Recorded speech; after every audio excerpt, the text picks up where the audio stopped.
It's about the safety of the people, the detainees, and the safety of our staff. Buncombe County's sheriff and top detention center managers say staff members are forced to put down beds in areas that are not jail cells to deal with overcrowding. And the population reached 543 inmates days ago. That is when staff report that it should max out at 470 to operate safely. The sheriff says the recent passage of Iryna's law has tightened rules around pretrial release, coupled with increased bookings and lengths of stay. This evening, we are asking what has to happen to lower the population. News 13's Kimberly King is live at the Buncombe County Detention Facility. Kim, you took a tour. Holly, I did. I saw inmates who were, some of them screaming incoherently, others banging on cell walls. Now, the sheriff does call this a serious safety crisis. Remedies potentially include moving cases through the court system faster and also diverting low-level cases. Outside Buncombe County's detention facility walls, the public can't see the crisis. Sheriff Miller and top managers here are sharing. This is an area where staff say they've had to place multiple mattresses in holding cells that are drunk tanks to accommodate the number of inmates now. Single cells are now doubling up with a second bed on the floor. Sheriff Quentin Miller told commissioners about the crisis Tuesday, talking with us moments later outside. In my opinion, the safety is what's the concern. Safety not only of detainees, but the safety of the deputies who work there. Are you seeing fights? Are you seeing officers getting assaulted? Yes, ma'am. We are seeing an increase of violence with our officers getting assaulted, detainees fighting each other. Urine being tossed on them, feces being tossed on them. Our staff is not trained to take care of the mentally ill. Every model that we show and have shows it just increasing. Because of the Iryna's law that went into effect in December, we need people to get out of jail.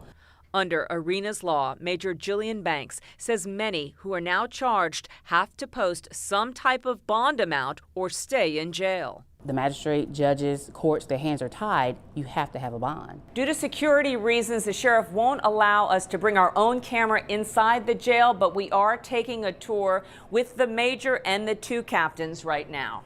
I saw for myself the crowding inside, one floor filled with inmates with mental illness and or disciplinary problems. An inmate I saw standing dangerously on a metal shelf in his cell 3 feet above the floor was told to come down, but staffing is stretched. Facility staff tell us about 18 officers per shift. Those staff say to be safe, they need more like 30. Now, the detention facility with people waiting for trial is up 20% compared to a year ago. Misdemeanor cases are up 12%. Iryna's law was passed to better protect the public when someone with a violent criminal history is arrested on a separate charge. Jail staff, however, are hoping for real dialogue to try to address the increasing crowding issues they're dealing with. Reporting live outside the Buncombe County Detention Center, Kimberly King, News 13. Kim mentioned Iryna's law, which requires judicial review before certain defendants can be released from jail. News 13's Shelly Garzone continues our team coverage with a look at how the law is already sparking debate.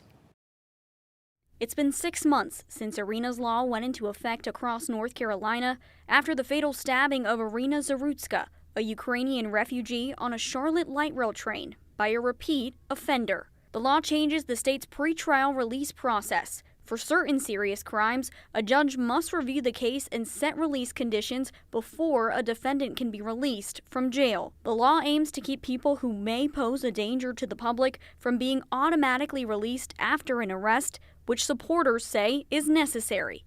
I think the citizens feel safer knowing that that's in place, that simply that when someone's arrested, that their past history of crime or mental health will be looked at and something will be put in place in pretrial release to address the issue. Meanwhile, defense attorneys say they're already seeing impacts on jail populations. We're only 6 months into this law, and we've already seen the jail population increase. I had a client who's being charged locally here in Buncombe County, and he was being housed in the middle of the state because the jail was so full they couldn't hold him here. The law remains a topic drawing opinions from both sides, with supporters pointing to public safety benefits and critics raising concerns about its long-term impact on the criminal justice system. In Asheville, Shelly Garzone, News 13.